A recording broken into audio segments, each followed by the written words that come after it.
Welcome, everyone. Welcome to day 46 of the 75 Days of Partition live podcast series that the 1947 Partition Archive has been doing to mark this landmark year. I'm Sonam Kalra, a singer with my own interest and body of work delving into partition, and I'm here on behalf of the 1947 Partition Archive to welcome today writer and artist Saaz Aggarwal. Saaz has a master's degree in mathematics, but over the years has established herself as a writer and an artist. Her body of work includes biographies, translations, critical reviews, and humor columns, as well as themed painting collections and installations. She started working on documenting the Sindhi experience of partition with her mother, who was Sindhi. Her first book was Sindh, Stories from a Vanished Homeland in 2012. Since then, she has written more books and academic articles and also published books by others on the Sindhi partition experience. Her books are in university libraries around the world, and she is presently working on a children's book, Losing Home, which is on the same subject. Saaz, thank you so much for being here. It's really lovely to have you here on this series and to be able to chat with you. Thank you so much, Sonam, for having me. I'm so happy to be here. I've enjoyed the interviews you've done with others, and I'm so glad it's my turn now. Thank you so much, Saz. So tell me a little bit about your background. Of course, I know you're Sindhi, but tell me how you came to be interested in partition and tell us a little bit about your family history and, their own experience with partition. Sonam, I had no connection with partition and very little connection with the Sindhi side of my family for a very long time. Never really identified with it. It was only when my mom was in her late 70s. So I'm a writer, and I basically specialize in working with people to help them write their memoirs. So at some point, I said to my mom, why don't we do this for the family? Just tell me what life was like for you in Sindh, just before partition, during partition, and after partition. And she did. I mean, she was 13 years old when partition took place, and I was quite amazed at what she remembered, the extent of detail, the very interesting things she said. And that was the beginning of my journey. That was my first book. I called it Vanished Homeland because of something that happened when I was interviewing her. And she told me that, the village that our ancestors originally came from, she knew the name of that. She said there was a group of 5 villages, and she started telling me their names, and she couldn't remember the 5th name. And she was quite upset. She said, now there's no one left who can tell me that name. And I was Googling the other names. I put them into the Google taskbar, and I just did enter, and a whole lot of other names came up. And when I started saying them to her, her eyes just popped out. She said, how could you possibly know these? And I said, you look at a map and you're going to find it. That's when it struck me that there was no map because they had left everything and everything had vanished. That's why I use that word vanished, because I realize when you're 13 years old and when everything changes and, you have very vivid memories, but nothing real exists anymore. That's the sense that I got. And I found it was very moving, of course. She could remember things like the date on which their ship arrived in Bombay. And 65 years later, she'd never spoken about it, but she remembered that date. So that was something. And before that, I had always felt like it was not a story. And even after I started writing down what she said, I still felt that, they came by ship and nothing much really happened. But the more I got into it, the more I began to see the details. And it was really fascinating. Everybody's story was different. There was so much. And now 10 years have passed and I'm still learning all kinds of new interesting things. No, I think it's such a poignant title because it holds true for so many people, whether it was a vanished home, a vanished homeland in your mother's case. just I think the sadness for her of not remembering something that she held so dear to herself, to her person in her No, youth. there was really no sadness, and that's the thing because they left it behind and they moved on and they just left it behind. I mean, when I say there was no sadness, what I mean to say that there was no lingering sadness. Mm. I can't really say what it must have been, but children adapt. When there's a new Yeah, children situation, adapt. if you're with your family, you just move on. So it must have been very But I'm going difficult to for. ask you if you really move on, because if you remember 65 years later, do you Yeah. really move on? I mean, do you move on? Do you hold on? What's the difference, right? Or can you do both? That's such a very, very deep and interesting question because that's what I keep facing. And those memories were so strong. And she said to me, when I close my eyes, I can still see those places. That's And beautiful. she was not the only one who said that to me because I've interviewed many, many people after that. And I've heard that from others as well. And like I Yeah. always say, that for me now, I've spoken to so many people that when I close my eyes, I can see those places, even though I've never Yeah. actually seen Yeah. them. Yeah. But You're sort of something's reliving their reconveyed. memory. Yeah, Yeah, that's actually very, very beautiful. I think that not enough is known, perhaps. I think partition, when it's discussed, is discussed in a sort of broad way, right? We tend to focus on the Punjab very often because that was the largest part of land that was perhaps yeah, partitioned, but also the Bengal. We yeah, don't really discuss what happened to the Sindhis, and I've been, yeah. reading the questions that we were discussing earlier, and I've been reading a little bit about the partition of the Sindhis, but I'd like you to explain to us, shed some light on what was happening in Sindh during partition, because it's very different to what was happening in the rest of undivided India. Definitely. And I think from what I've been able to understand, there was no, huge violence happening around the time of partition. Things were tense, of course, Hmm. all around Sindh, but particularly in the larger cities. There was fear, palpable fear, and nobody knew what was going to happen next. But I think a lot of people really believe that this is a phase and things will settle down and it'll go back to normal. And many people stayed on. They didn't think, yeah, there were Yeah. a few who left before independence. There was this system where you could apply for a job. If you worked with the government, you could get a transfer. And there were many who did that. Some had businesses outside. Now, one of the things I want to tell you, which is not that well known, is there are these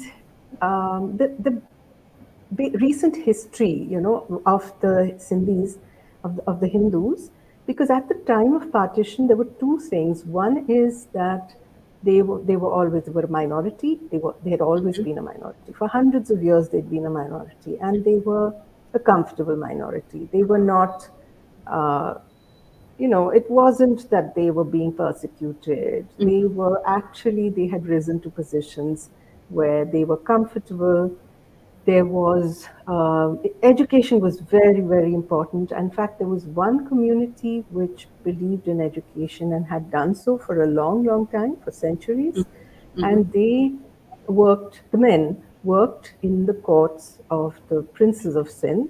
And then when the British annexed Sindh and formed the government, they were obviously recruited into the government and they worked for the British government. So in the previously they would they spoke Persian and they wrote in Persian. Their official duties were conducted in Persian, and they switched to English pretty soon. And that community they call the Amils. They also were professionals. They worked as doctors and lawyers and teachers, and the women were educated as well. And they Oh, also, yeah, we had women doctors, and I mean, I've seen records of women studying at the Inns of Court in the UK. Not too many, of course, but there were many yeah, but men, but a fantastic. few Yeah. women and Yeah. many women doctors in the 19 even in as early as the late 1920s, 30s, 40s. At that time there wasn't in the 30s and till the mid 40s there was no medical college in Sindh. So they Mm-hmm. would have to go to study at Lady Harding College in Delhi, where they lived Right. in a hostel. Yeah. And there were many Sindhi women who did that. Then, of course, it's basically a mercantile community. So there was a huge trading community. And after the British came to, into Sindh, that was in 1843. Soon after that, of course, when the British annexed Sindh, it was a difficult time for the trading community because they had knocked out, their biggest customers, and there was this uh, the new networks coming in, and people were coming in with their own suppliers, and they even introduced their own currency. So it took time for the traders to get back to doing well. And one of the things they did was this group of young men who they realized that Sindhi handicrafts are the British loved them. So they were Yeah. selling them to them in Sindh and in Bombay. And then further down, they were just getting into the British steamships of those days and uh, um, getting off at Aden and Gibraltar and Cairo and so on around Wow. at the other ports and selling their things and setting up shops there. They would sell their things, come back, bring more things, selling on the pavement at first and then setting up a shop. And then when more people came, that port got saturated, they would move on to the next port. And by 1940, they were pretty much all around the world.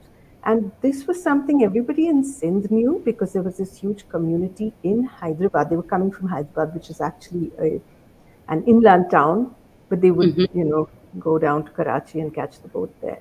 And of course, everybody there knew it because they were bringing in a lot of money. There were these lovely houses and, civic amenities which they invested in, but it was actually only published in the late 1990s by a Oh, that. French researcher. Gosh. Yeah, a French researcher. He came across documents in the course of his research, and he, followed that, and he found all these very interesting things happening. So we have maps and we have documents which, of course, those families are still there, and what happened is that, so what they would do is the men would go out, the young men would go and they would work there and they would come back home every few years and spend 2 or 3 months at home. And that's all the connection they had with their families, except, of course, they were sending money. But after partition, what happened is that the families joined them. Yeah. So those places actually kind of they used to be just stark outposts, trade outposts, and they became communities, and they're still there. And they are so there's this huge diaspora, Sindhi diaspora, which actually started well before partition. Yeah. But I mean, And it's yeah. sorry. Go ahead. No, no, please. No, all I was saying is that when partition took place, there were these people who already had a place that they could go to. They weren't literally flung on the streets like most of the Sindhis were, but there was a community which had a place, and they also helped a lot of the others. They brought them in and uh, took them in.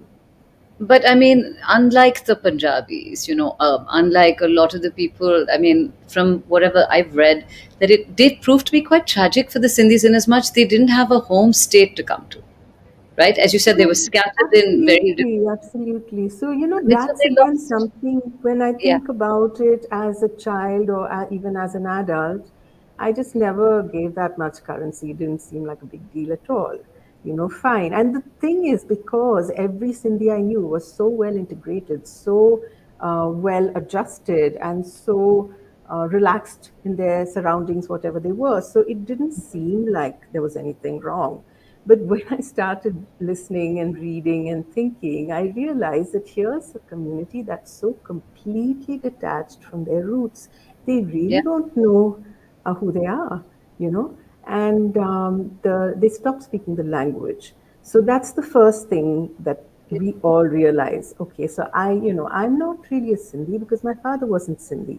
And my brother and I mean, my parents, my family lived in a third place, which had a different language. That was my third language at school, which was neither of my parents' languages. And then, of course, we had this Bombay connection. So, which Bombay, Bombay people never really think about themselves as anything other than Bombay. you Yeah. know so Yeah. Yeah. so so that there were all these influences to the identity. So being Sindhi, not knowing the language or whatever, was not Such a big deal. an issue at all. But the more I thought, the more people I interviewed, and the more I thought about it. And in fact, during the lockdown, I put out word and to people I know, which is all kinds of people. Some are scholars who teach at universities, and some were businessmen, the Sindhwarkis who I was telling you about, who live in other countries, and some are just artists and writers in India. And I asked them whether they'd write on the Sindhi identity, and I made this collection, which is so lovely. I mean, we've got all kinds of people, men and women, all ages, just writing about what being a Sindhi means to them. Yeah. And yeah, so I learned a lot in that process also. So, one of the things, of course, is that the language was lost, and the language was lost in a very, not just in an organic way, but partly also politically. Very Because when forced. Yeah, it was very the forced. The loss of your history and cultural heritage was very forced uh, because you're forced out of, yeah. Absolutely. But when it comes to speaking a language which you speak at home, which you heard from your parents, and then you don't speak it to your children because you're in another place and you want them to integrate, many families did that. They just did not speak to they didn't feel comfortable because they knew they brought their children to another world where they'll be better off with another language. But it wasn't just this organic process. What happened was that when the Constitution of India was written, Sindhi was not one of the Indian Oh, languages. really? Gosh. Yeah. Yeah. Yeah. So then, of course, the writers and the thinkers, they were so livid. They lost everything. They fought for freedom like everybody else. They lost their country, and now even their language is not They being lost their acknowledged. land. I mean, they didn't have a place to go to. But also, there Yeah. is such a wealth of beautiful poetry in Sindhi So that just that's something nobody knows. So we are at this point where the language was not listed as an Indian language. So they right. went to court, and they had this young lawyer who later became India's number one lawyer, who fought this battle, Ram Jethmalani. Oh, of And he course. Right. actually got the language brought into the listed as an Indian language, but in One- 1967. So that was 20 years later. right. A And, whole a generation. whole generation had gone. So it Right. wasn't that easy to bring it back. And even then, parents weren't that fussed about, they'd rather have children learning a scoring language or a language which get them a better job and things like that. But the thing is, it happened both ways, at home as well as through the state. And as you Right. said, the poetry, the philosophy, it was just the fabric of society. Philosophy of the Sufis in so many ways, the Yeah, land yeah, they came from. There's yeah, so much of a wealth of cultural heritage that's lost. But I'm just wondering, listening to you, that, even when in present day, when Indians move abroad to live, one of the things they always do, despite knowing that they need their children to integrate, is that they speak their language at home. And I'm wondering, what was it that didn't that that made them not even perhaps do it at home? Do you think, and I'm just, this is pure yeah. conjecture, and perhaps when you did get people to reach out and write those essays, you may have found some of these answers. Do you think it was a sense of some sort of PTSD? Was it some sort of sense of just blocking out this painful memory? I mean, even though I know that there are very resilient people, but Yeah. sometimes one of the things we do, perhaps when we go through trauma also, we block off that portion of our lives in order to deal with it, right? So do you think, were these any of the findings when you asked people to write these essays? I'm particularly Yeah. intrigued as to what people would have said about what it means to be a Oh, Sindhi. I don't think so. There was a lot of them talked about language and about losing the language, but I don't think anybody really delved into the reasons. And Mm, I think that it's kind of some of the reasons that you mentioned sound so likely. One of the things I realized is that in India, well, not just in India, I think in every place except Sindh, you never hear Sindhi spoken on the streets. Right. There's no place where uh, you only hear the language spoken in homes, in fact, Mm. among your relatives. So when you hear it spoken, you feel like you're at home. That's the thing Yeah. with this language. When Yeah. when it's a language which is familiar to you, and like for me, my mom would never include us in those conversations. She would talk to her siblings and her parents, but that language was for them. It wasn't for us because we were not part of that. And Hmm. it's not, it's now when I think about it, like I grew up in the Nilgiris, we had Sindhi shopkeepers. And when we went to their shops, my mom would never speak to them in Sindhi.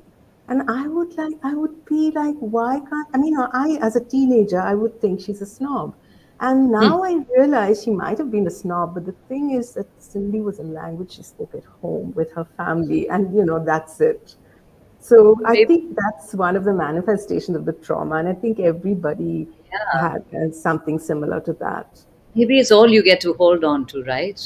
Because you don't have anything else in It's some way. because everybody else is an outsider, and there's just this small group who knows certain reality which nobody has any access to, nobody would understand. I think that's what Yeah. happened with them. One of the other things that one has learned is that, the Sindhi experience of partition of 1947, to be specific, it was not constitutive of, I mean, violence wasn't a huge part of it, right? There were, from what we hear, there were few episodes of physical violence in Sindh. There were cases of robbery, perhaps some hooliganism and distress sales. But what, and it really, a lot of the sort of exodus from Sindh happened on the 6th of Jan 1948. So would you talk to me about that and also about the Bombay Refugee Act of Right. 1948? So this is about, okay, so let's start with the lack of violence in Sindh. And Karachi was really very peaceful until, I think there were sporadic riots, and it wasn't free of violence. There was definitely violence. I had someone tell me about he would be about my age, so his parents were in their early 20s when they left Sindh. And his grandfather, he got lost. Okay, they didn't know where he was, they couldn't find him, and his head was found. He'd been beheaded, and his head was found in a sack under a railway bridge. So it's not like there was no violence. There were, women and children women being abducted for sure. Yeah. And the 6th of January was this big a turning point because a pogrom was held. I don't really want to talk too much about it because I don't know the details, but there was a lot of bloodshed, and many people think it was planned. Hmm. And that's when the exodus began. But I should say that before that, the lack of violence again was largely because of this whole Sufi respect for life, Yeah. and uh, as I said, being a minority, a very peaceful minority for hundreds of years because of the quality of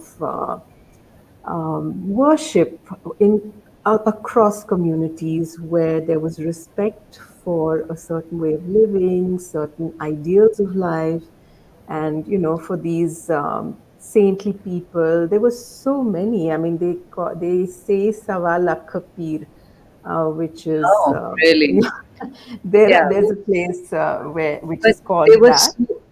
they were Sufi and Vedantic peers, which was interesting. I mean, they I had both think they levels and were, so. yes, they did have, but of course, a minority of the Vedantic. But there was a But lot the of fact that the Sufis as. minority could also express their thoughts so Oh beautifully, yeah, and absolutely. But there I, was, I don't know whether you know this, but there was a lot. I mean, most of the Hindus were actually Sikh because they followed right, uh, Guru Nanak's teachings, right, and in right. in the neighborhood temples, you didn't, I mean, most of them, the majority were Guru Nanak and Yeah. the other gurus. So that's so So, it was, and every community respected the teachings and the saintly people of the other community. sounds so wonderfully utopian, and I sort of wish for that It, kind I of mean, utopia. maybe I would mean, bring in that person. hindsight, but certainly Yeah. this whole sort of atmosphere of tolerance to a large degree, or Yeah. I a mean, space. tolerance again means that, there's, it means that there's intolerance also. I think it was just integrated and it was, comfortable. And I'm not saying there was nothing. I'm not Yeah, saying that there was never any disagreement and quarrels. Obviously, there's, that's any any time two society. people quarrel, there could be any reason. Yeah, But the other yeah, thing that happened, apart from the actual physical violence, was there was a lot of intimidation. And, people, after partition, the Hindus realized that things are never going to be the same for them because of the way, the situation they were in. So yeah. that's why many of them left. And they were, for most of them, it was very difficult. I mean, obviously, when you lose your home, it's never going to be easy, no matter how well off you are. And there were many who were well off and who kind of got back to comfortable lives. There were some like that. And there were thousands and thousands who had to struggle for a long time, live in the refugee camps in difficult situation, difficult environment, and we somehow came out of that. And that's one of the things which I've when I started writing the children's book, I was looking at, I mean, as I said, I've interviewed maybe 300 or more people. So pulling stories out of that and taking out the messages that I wanted to convey. And Right. one of them is this about how the refugee camps actually turned into hives of industry, and there are so many wonderful institutions that came out of those camps, like many schools. So many of them have, even in Pune, we have the Jain School at Pimpri, which a friend of mine runs. It was started by her mother in a cowshed in Pimpri for the Wow. refugees, for the children of the refugees. And I don't know how many she has. I think 10,000 kids now. So tell me about the Bombay Refugee Act, just so that everyone understands it. What was the So Refugee I don't, I can't tell you all the details, but it was this draconian thing, to use a very fitting cliche, and it compromised the Sindhis. So first of all, a refugee is a stateless person, right? Act? And Right. you can't really say that Sindhis were stateless because they were in their own country. They were not displaced from their country. They had just Right. been removed from a province which was no longer part of their country. So, in any case, to call them refugees is such a travesty. But the Refugee Act, it kind of imposed, certain restrictions on them. They had to have certain documents. They had to report if they were, I mean, you can understand this in a way that when you're an administrator and there's suddenly a huge population arrives that you have to, somehow cope with. And this makes it easier for you. But for the Sindhis, it was absolutely adding insult to injury. I don't know exactly what happened about the act, but I would be surprised if it was again, contested by the lawyers. And I don't think it was held in every aspect, And but just it talking, was a terrible thing to be done by the just government of India to the Sindhi community. I think talking about refugees also, just that the importance of understanding what it feels to be a refugee. I think we are so dismissive of refugees in all the crises across the world at many different times that I think it's really important to talk about this as well. As you said, no one wants not to belong. No one wants to suddenly be labeled as someone who is a refugee. And I want to understand your children's book, Losing Home. What is it that you want? And it's firstly very, very, I think it's really wonderful that you've done a children's book and you are sensitizing children to this. But what do you want them to take away, children to take away from this book? So that's got a really difficult question, but I'll tell you it's called Losing Home, Finding Home. And again, I had a lot of struggle with choosing the word find. I mean, I picked the word finding, and then the discussion was they didn't just find home. It was a long struggle. There was so much of they had to deal with a difficult situation where they didn't have anything. They had to try all kinds of things and keep moving, keep moving. So finding makes it sound easy, which it wasn't. But anyway, this is the name of the book. It's called Losing Home, Finding Home. And it's about, now it's very, very, I think, that when we talk about partition, it was really horrible. But when you look at it after so many years and you look at it objectively, there's so many wonderful things that happened. And one of them is, of course, it was a time when the two major communities in our country were at bitter, they were fighting and they were killing each other. But it was also a time when the two communities were helping each other so much, Yes, because absolutely. every single person, without exception, whom I've interviewed, tells me That's true. about how they were helped by Yeah, people of the other absolutely. community. And those Absolutely. were people who were going out of their way, putting their own lives at risk, putting their families at risk. So to me, this is a time when people were helping each other. And that is something which we should never forget. Partition was a time when we helped people of the other community and they helped us. We need to memorialize that as much as we need to memorialize, the dead bodies and the trains filled with people and the women forced to jump into wells. This is really important. And the other thing which I feel is so remarkable, as I was saying, is the institutions that came out of the refugee camps. And it wasn't, I mean, the Sindhis did that in a huge way, but of course, the others, every community did that. Because, Yeah. from the camps, so many started schools, and those schools are still there. And Right. the Sindhis, they started hospitals, they did all kinds of things. And that is another fabulous thing. You've got this community which has lost everything. And what are they doing? They want to move forward. So they're looking around and seeing what they don't have and what they want, and they're just doing it. They just, you know, moving towards that goal by making the right actions. And I think that's really admirable.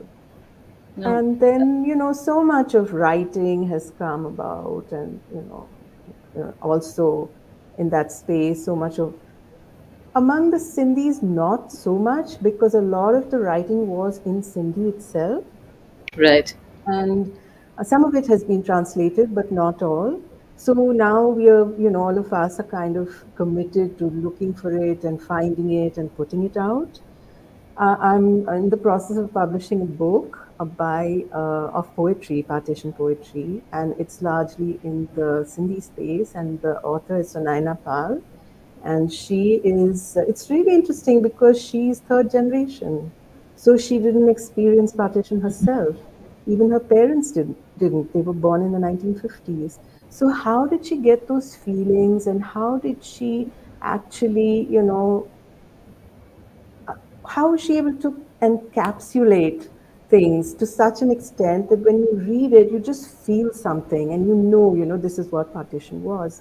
So, that's the kind of thing that we also need to look at when we look at partition. I definitely think that it's in your DNA memory, or it's definitely, it's passed down generations. This kind of, it was such a huge event, so it's not possible for us, and therefore for it not to be passed down generations. That's why there's so much interest in the youth as well.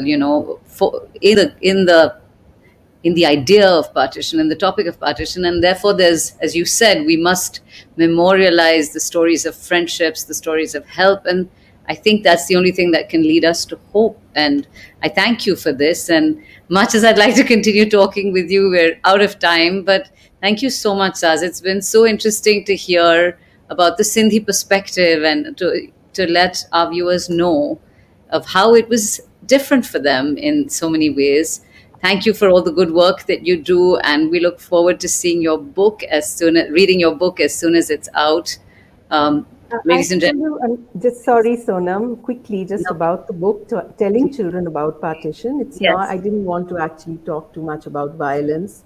and have just introduced that in a very kind of subtle way, haven't really gone into it talking about the history and the politics, but just spun it out through stories. I did want to Wonderful. say that. Thank you so No, much. Thanks, Sonam. thank you so much. Please join us tomorrow for day 47 of 75 Days of Partition, which is a daily micro podcast series being aired for 75 days between the 3rd of June 2022 and August 17, 2022, except Sundays. We're doing this to mark the 75th anniversary of Partition, and the series entails live conversation bursts with historians, authors, filmmakers, art makers, and other practitioners who are working specifically on uncovering and understanding partition in its many different perspectives. Our goal is to introduce new findings to you, to spark your curiosity, explore these new perspectives, and perhaps change your mind slowly through short daily micro discussions. We look forward to seeing you again. See you tomorrow.